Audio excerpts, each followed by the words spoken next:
بسم اللہ الرحمن الرحیم۔ السلام علیکم ورحمۃ اللہ۔ بیان کیا جاتا ہے بنی اسرائیل میں دو بھائی رہتے تھے، جن میں ایک مسلمان تھا اور دوسرا کافر تھا۔ دونوں دریا کے شکاری تھے۔ کافر بت کو سجدہ کرتا تھا، مگر جب مچھلیوں کے لیے جال تیار کرتا تو اس میں ڈھیروں مچھلیاں آ جاتی کہ اس کو کھینچنا بھی اس کے لیے مشکل ہو جاتا۔ مگر مسلمان کے جال میں صرف ایک ہی مچھلی آتی تھی اور اسی پر صبر کے ساتھ خدا کا شکر ادا کرتا تھا۔ اتفاقاً ایک روز اس مسلمان کی بیوی اپنے مکان کی چھت پر گئی تو اس کی نظر کافر کی بیوی پر پڑی، جو زیور اور بہترین لباس میں آراستہ تھی۔ یہ دیکھ کر اس مسلمان کی بیوی کے دل میں وسوسہ پیدا ہوا کہ کاش میں بھی ایسی ہی ہوتی۔ تو کافر کی بیوی بولی، تو اپنے شوہر کو اس پر آمادہ کر لے، وہ بھی میرے شوہر کے معبود یعنی بت کی عبادت کیا کرے، تاکہ تو بھی میری طرح مالدار ہو جائے۔ یہ سن کر مسلمان بھائی کی بیوی کچھ غم زدہ سی ہو کر نیچے آئی، اور جب اس کا شوہر گھر آیا تو اس نے اپنی بیوی کا حال متغیر دیکھ کر دریافت کیا، آخر کیا بات ہے جس سے تو اس قدر غم زدہ معلوم ہوتی ہے؟ تو وہ کہنے لگی، بس میاں، یا تو تم مجھے طلاق دے دو یا اپنے بھائی کے معبود کی عبادت شروع کر دو۔ یہ سن کر اس کے شوہر نے کہا، خدا کی بندی، تو خدا سے نہیں ڈرتی؟ ایمان کی دولت ملنے کے بعد یہ کفر کی باتیں کرتی ہے؟ تو عورت بولی، پس مجھ سے زیادہ باتیں نہ بناؤ، میں بھی دوسری عورتوں کی طرح اچھا لباس اور اچھے زیورات پہننا چاہتی ہوں۔ جب اس مرد مومن نے دیکھا کہ یہ عورت ضد پر اتر آئی ہے اور اس کا اصرار حد سے بڑھ چکا ہے، تو اس نے عورت کو تسلی دی، کہا، اچھا، گھبرانے کی ضرورت نہیں ہے، میں کل سے کاریگروں اور مزدوروں میں جا کر محنت کر کے تجھے روزانہ 2 درہم دیتا رہوں گا، تو اس سے اپنی حالت درست کر لینا۔ یہ سن کر عورت کو کچھ تسکین حاصل ہوئی اور سویرے ہی وہ مرد مومن مزدوری کی تلاش میں نکلا، لیکن کسی نے حال تک نہ پوچھا۔ یہ دیکھ کر وہ دریا کے کنارے پہنچا۔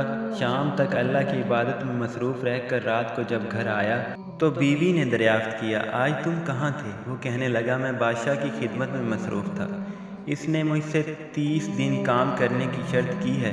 عورت نے کہا، آخر وہ بادشاہ تم کو کیا دے گا؟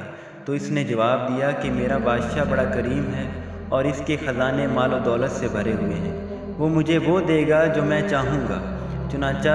چنانچہ اسی طرح برابر وہ اپنے معبود برحق کی عبادت میں مصروف رہا، اور 30ویں رات ہوئی تو بیوی نے کہا، سنو میاں، اگر کل تم نے مجھے مزدوری لا کر نہ دی تو تم مجھے لازمی طلاق دے دینا۔ یہ سن کر اسے اس قدر پریشانی لاحق ہوئی، اور 30ویں صبح کو اس نے ایک یہودی سے کہا، کیا تم مجھے مزدوری پر لگا لو گے؟ یہ سن کر یہودی کہنے لگا، ہاں، تم کو مزدوری تو مل جائے گی، لیکن شرط یہ ہے کہ میرے پاس تمہارے کھانے پینے کا کوئی انتظام نہ ہوگا۔ چنانچہ وہ مرد مومن روزے کی نیت کر کے یہودی کے ساتھ ہو لیا۔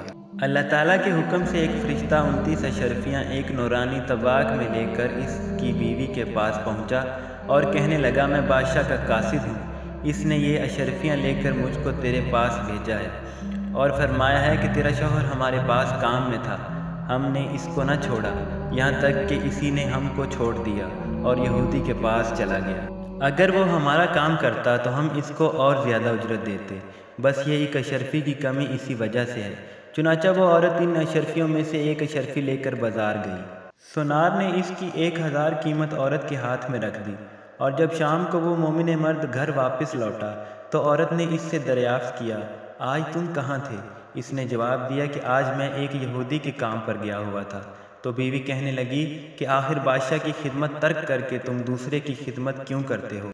پھر اس کو اشرفیوں کا واقعہ سنایا، جس کو سن کر وہ مرد مومن روتے روتے بے ہوش ہو گیا، اور جب اس کو ہوش آیا تو بیوی سے کہنے لگا، افسوس کہ میں نے بادشاہ دو جہاں کی خدمت کا حق اپنے اوپر لازم نہ کیا۔ اس کے بعد اس شخص نے عورت کو چھوڑ دیا اور پہاڑوں پر چلا گیا، جہاں خدا کی عبادت میں مصروف رہ کر اس کا انتقال ہو گیا۔ اللہ تعالیٰ اس پر اپنا رحم فرمائے، آمین۔